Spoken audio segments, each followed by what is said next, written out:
Another in my Forgotten Classic series, this is The Dresser, starring Albert Finney and Tom Courtenay. Let me tell you why I think you might love this movie, why it's worth watching, and a few themes, what it's about, coming up next.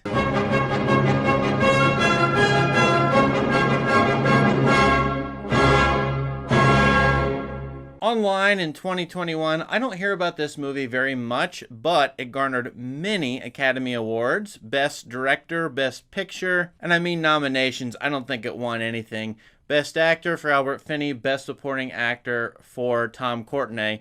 And those are all the reasons why you'd want to watch this version. There's another version of The Dresser, I think from 2015 or so, and it actually has Anthony Hopkins and Ian McKellen in it, but it is a remake of this movie.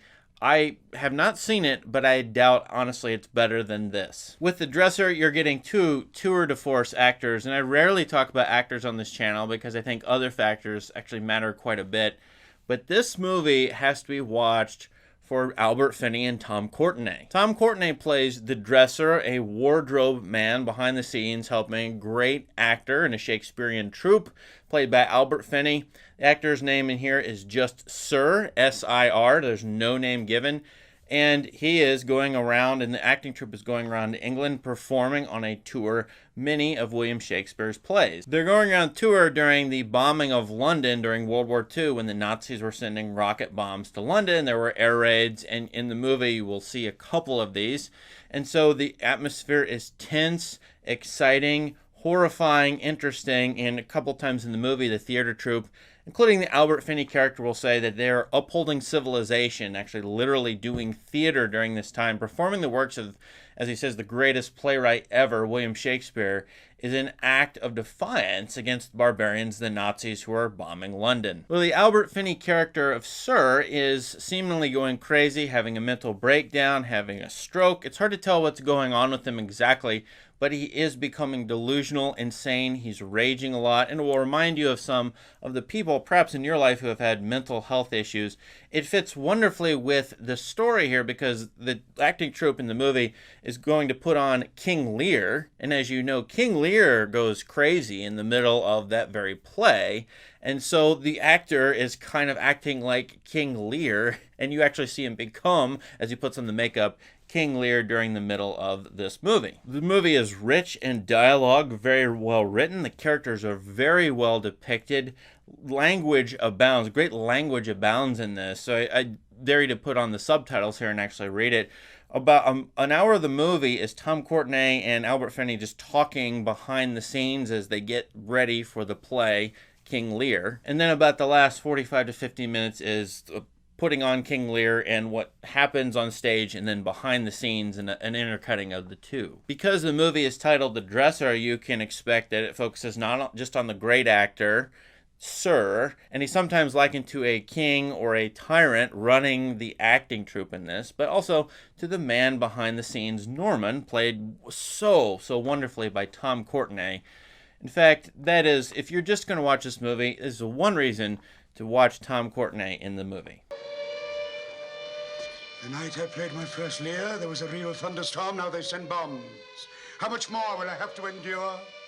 Tonight we are to speak Will Shakespeare, and they will go to any lengths to prevent me. I shouldn't take it so personally, sir. Bomb, bomb, bomb us into oblivion if you dare. But each word I speak will be a shield against your savagery. Each line I utter, protection from your terror. I don't think they can hear you, sir. Behind the scenes, he's wonderful in handling Albert Finney's character. Question is, does he love him homoerotically? Is he his friend? He's a devoted servant in the sort of traditional British or UK style, kind of like a butler figure in a way, and he is a faithful man to a tyrant who doesn't seem to acknowledge him very much. That's one of the many dilemmas, relationships, problems between these two men. It will be helpful to you to know the play King Lear, which is a play that I think 20th century, especially for Europe, was really meaningful, probably the most meaningful Shakespeare in the 20th century, as I've often heard. Hamlet in the 19th, and here you see the beginning of the movie, Hamlet, and then segging into King Lear with a little bit of Macbeth and Othello, so the major tragedies thrown in here in the movie. And King Lear picks up on the themes of nothing, never, total loss, death and destruction, nihilism, and all of that is in the movie to some degree, and then the servants who help the crazy so-called King Lear. How much of the Albert Finney character is real? How much is it a mental breakdown? How much is it a performance? It seems to be a mix of acting, again, mental health breakdown, and his real character. Is hard to tell which of the three. In fact, the movie is a blend at times, especially when you go backstage, of the actor and the play with reality. And sometimes you'll see backstage something happen, and then it's going to go happen on the stage during the play. And there's this wonderful consideration of actors as performers, and the question of, is all of life a performance or not? Finally, I will tell you this without spoiling a thing. This movie has one of the greatest monologues or near monologues ever.